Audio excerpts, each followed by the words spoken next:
got back from Cambodia and I wanted to make a video a little bit about my experience there. So when most people go to Southeast Asia, at least Westerners, they typically go to Thailand, Vietnam, and those countries are beautiful and great. I went to those countries too, but they always skip over Cambodia. And I think a lot of times it's because one, they either don't know anything about it, or two, what they have heard about it is like incorrect information, or they're under this impression that there's nothing to do there, there's no reason to visit, it's like dangerous or whatever. I just want to come on here and tell you guys that it was the most beautiful country I think I've ever visited in my entire life. And because it wasn't so overrun by tourism, it was like so authentic. I don't know, because I feel like a lot of times when you visit certain countries and you go to these like ancient landmarks or whatever, they kind of disappoint you in person because they don't feel authentic anymore. But like when I was in Cambodia, I went to Angkor Wat and it literally feels like you're stepping back in time. It was incredible. Also, besides it just being a beautiful country, a lot of the scenery and stuff that you think you see in Thailand or other parts of Southeast Asia, you can see that in Cambodia. And it's honestly much cheaper. Like going to Cambodia was so cheap. I also learned a lot about the history of Cambodia, which I didn't really know about because in school, at least in American school, they don't teach you a lot about Asian history. I mean, like you brush on it a little bit. I feel like most of the American school system is focused on US history and like government and like a little bit of world history, but we didn't learn a lot about Cambodia. Like, so when I went there and I learned about the Khmer Rouge and how it was basically another Holocaust that happened that I didn't even know about, that was in like relatively recent history. This was in the 70s. And I feel like this whole trip was extremely eye-opening and life-changing for me because these people went through a horrific time in history, yet they are some of the nicest locals I think I have ever met. When you visit other countries, a lot of times the locals, I don't want to say that they're rude, but you know, like they're not as like open to foreigners. In Cambodia, when you walk down the street, the locals will literally smile at you, say hello to you. People of all ages. I was like shocked how nice and friendly people were, especially considering how sad the history was. I don't want to go into details, but like literally life-changing. Besides it being a beautiful country, it's like the most beautiful part were the people. It also was a little bit hard to see certain parts because there is a lot of poverty there.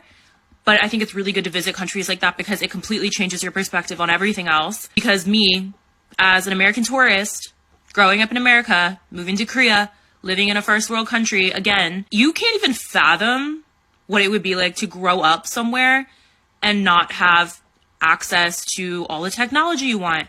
Running water, food, everything. I'm sitting here in my own apartment with air conditioning, a fully stocked fridge, laundry, clothes. It's like super eye-opening to go somewhere and see people who don't have that, especially like little kids. You know, as a teacher, seeing little kids who are, you know, forced to go out and work on the street, it definitely like really affected me to see a lot of that stuff and to learn about the history of Cambodia, but then to experience how kind the people were.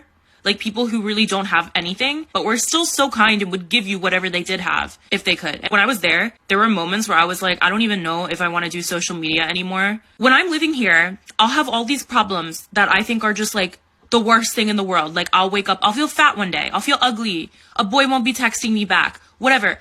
Those are not real problems. That is not real life. And I know people are going to see this as just like, wow, a white woman finally got a reality check. But you see this stuff on TV, sometimes you read about it, but it's so different when you're actually there and experiencing it for yourself. It just made me realize how all of my life problems are just first world problems. Like my whole life is just an assortment of champagne problems. None of it's real. None of it matters. But yeah, the craziest thing was going to a country that was so beautiful that most people, I feel like, don't know about. I don't really know anyone who's visited Cambodia. Beautiful country with beautiful people. It almost felt like a hidden gem. A sad history, but a very important history. It's good for people to learn. It's good for people to visit there, visit places like this because it's so good for your soul. And especially to experience how nice the people were. I will never ever forget this trip for anything. I know this video is like super rambly. I don't even know what I'm trying to say. When I was there, I asked my tour guide if there was like anything that I could do because I told her like I have a little bit of a TikTok following. Like, is there any like organization or foundation or something that people can donate to? Because I genuinely like felt like I wanted to help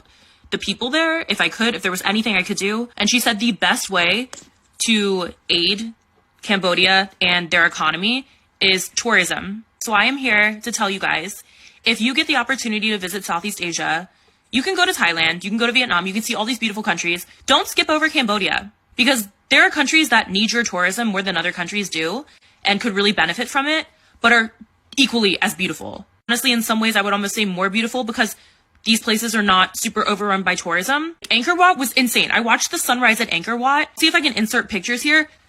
Mind blowing. Like, it felt like I was dreaming. It was insane. I will definitely be back in Cambodia for sure. I don't know when or how or for how long, but I'm coming back to Cambodia. If you want to help Cambodia, number one thing you can do is increase tourism. But if you do want to donate, there is a foundation called Daughters of Cambodia. It's a foundation that aids women and girls who are trapped in the sex industry. If you don't have any money to give, that's okay. I think it's just important to raise awareness for a country whose history I didn't even really know about. Maybe you did, but personally, I didn't learn much about it in school. If you don't have money to donate, I think just raising awareness for Cambodia and the history is really important too. So there is a movie called First They Killed My Father. It's on Netflix. Please watch it. It's directed by Angelina Jolie. It tells you a little bit about the history of the Khmer Rouge and when they overtook Cambodia. So I'm probably going to be posting a lot of content about my trip to Cambodia. So please watch and share that content, not just for my personal gain, but I want to help boost the tourism in Cambodia. If you want to visit there, you don't have to go alone. You can go through a tour group. I went through Intrepid. They were fantastic. I'm running out of time and I'm sorry that this video was super rambly, but this is really important to me. So please just try to take something away from this video and let's help boost Cambodian tourism together.